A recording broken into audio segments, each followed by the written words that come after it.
बहनों और भाइयों, आज जब हम बुंदेलखंड की बात करते हैं, हमें नए भारत का नया उत्तर प्रदेश और नया बुंदेलखंड भी दिखाई देता है।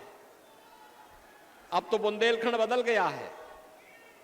आप सोचो, इस समाजवादी पार्टी के लोगों ने यहां के युवकों के हाथों में तमंचे पकड़वाए थे और हमने यहां के नौजवानों के हाथों में टैबलेट पकड़वाने का काम किया है। टैबलेट, अब टैबलेट से स्मार्ट युवा और स्मार्ट युवा से डिफेंस कॉरिडोर का सपना साकार हो रहा है चित्रकूट में। बहनों और भाइयों, कोई सोचता था आज से 7 वर्ष पहले कि बुंदेलखंड में भी एक्सप्रेसवे बनेगी? आज एक्सप्रेसवे से जुड़ गया है ना। अब दिल्ली जाना हो तो फर्राटा मारते हुए आप भी सीधे दिल्ली और लखनऊ की यात्रा कर सकते हैं। अन्यथा पहले बुंदेलखंड में क्या स्थिति बना के रखी थी इन लोगों ने? यहां के संसाधनों को लूटते थे। बुंदेलखंड को, हमारे बुंदेलखंड को, बांदा को, चित्रकूट को बदनाम करते थे और यहां के लोगों को प्यासा तड़पने के लिए छोड़ देते थे। आज तो हर घर नल की योजना अपने अंतिम चरण में चल रही है ना। हमने कहा था हर घर नल की योजना से बुंदेलखंड को संतृप्त करेंगे। हमने कहा था बुंदेलखंड में विकास की वह हर योजना लेकर के आएंगे जिससे बुंदेलखंड वंचित था। और आज बहनों और भाइयों, अपार संतुष्टि होती है बुंदेलखंड के विकास करने के लिए, क्योंकि हमारे प्रभु राम को संकट के समय आश्रय दिया था चित्रकूट ने, बुंदेलखंड ने।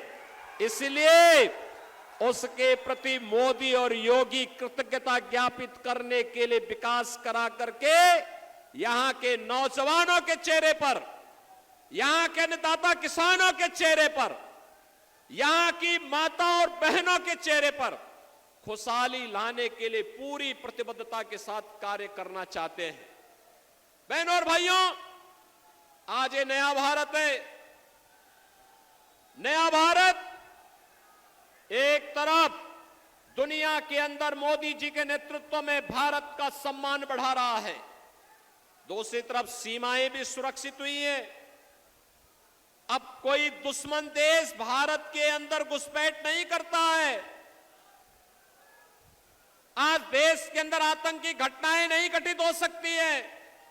आज आप देख रहे होंगे, पहले आतंकी वारदात कांग्रेस और सपा की सरकार में होता था तो इन लोगों के पास एक ही जवाब होता था। ये कहते थे, क्या कहते थे? कहते थे आतंकवाद सीमा पार से हम क्या करेंगे।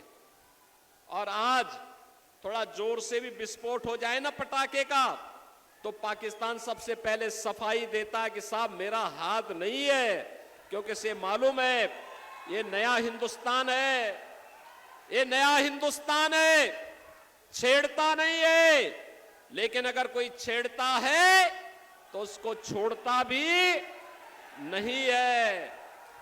आज बहनों और भाइयों, विकास भी है।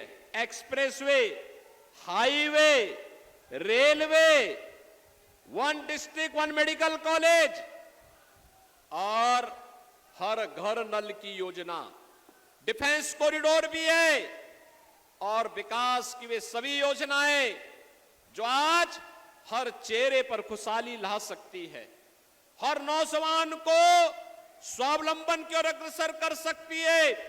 और गरीब कल्याणकारी योजनाओं की तो कोई गिनती नहीं। आप सोचो, 80 करोड़ लोग भारत के अंदर फ्री में राशन की सुविधा का लाभ प्राप्त कर रहे हैं। कितने लोग प्राप्त कर रहे हैं? 80 करोड़। और बहनों और भाइयों, पाकिस्तान की आबादी कितनी है? 23 से 24 करोड़। कितनी है? आज का समाचार पत्र पढ़ा आपने? पाकिस्तान में 1 किलो आटा के लिए मारा पीटी हो रही है। कल वहां दंगा हो गया इसी बात को लेके, क्योंकि आटा ही नहीं है देश में।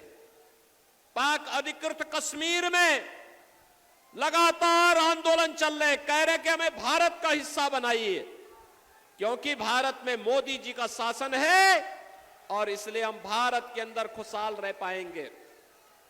ये जो पाकिस्तान का राग अलाप रहे हैं, इन लोगों से बोलो कि भैया जाओ पाकिस्तान में ही रहो, वहां भीख मांगो, भूखे मरो, भारत के लिए बोझा मत बनो, क्योंकि भारत के लिए बोझा बन करके भारत की प्रगति के बैरियर ये लोग बने हुए हैं। बहनों और भाइयों, मैं आज आपसे यही कहने के लिए आया हूं, एक नया भारत है। जितनी पाकिस्तान की आबादी है उससे ज्यादा लोगों को मोदी जी ने 10 वर्ष में गरीबी रेखा से उभारने का काम किया है। 25 करोड़ लोग गरीबी रेखा से उभरे, 60 करोड़ लोग आज देश के अंदर 5 लाख रुपए की स्वास्थ्य बीमा का, आयुष्मान भारत की सुविधा प्राप्त कर रहे हैं।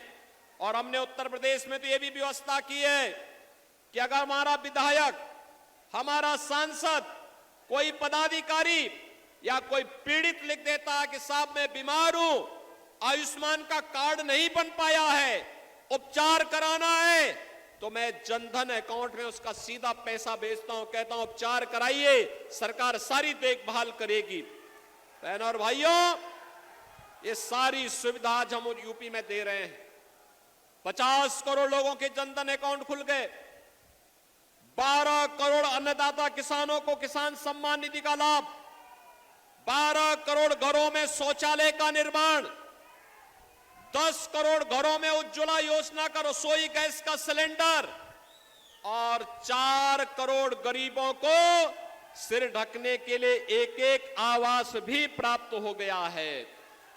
बहनों और भाइयों, मोदी जी ने कहा है जितने लोग बाकी बचे हैं मकान के लिए, कॉलोनी के लिए, अगले 5 वर्ष के अंदर उनको भी मकान उपलब्ध करवाने का काम करेंगे।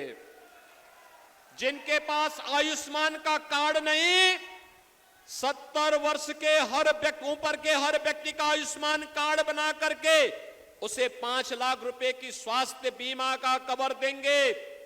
और मोदी जी ने यह भी कहा है कि जिसके पास उज्ज्वला योजना का सिलेंडर नहीं, उसके घर में भी सिलेंडर पहुंचाने का काम करेंगे। बहनों और भाइयों, ये हुई विकास के कार्यों को और गरीब कल्याणकारी कार्यों का लाभ। क्या किसी का चेहरा देखा गया? क्या योजना का लाभ जाति, मत और मजहब देख करके नहीं, मोदी जी ने तो सबका साथ, सबका विकास के मंत्र के आधार पर देश की सेवा की। लेकिन दूसरी तरफ वे लोग हैं जो एक तरफ विकास भी नहीं करा पाए, गरीबों का कल्याण भी नहीं करा पाए, और जब अवसर मिला था सत्ता में रहने का, तब क्या कहते थे? कहते थे राम तो हुए ही नहीं। ये कांग्रेस और सपा के लोग क्या कहते थे? अभी भी इनके वक्तव्य आ रहे हैं। कोई कहता है राम मंदिर बेकार बना है, कोई कहता है कि राम मंदिर नहीं बनना चाहिए था। क्या अयोध्या में राम मंदिर बनना चाहिए था कि नहीं बनना चाहिए था? आप समर्थन करते हैं तो ये कांग्रेस और सपा के लोग विरोध क्यों कर रहे हैं? ये बहुजन समाजवादी पार्टी के लोग राम मंदिर का विरोध क्यों कर रहे हैं?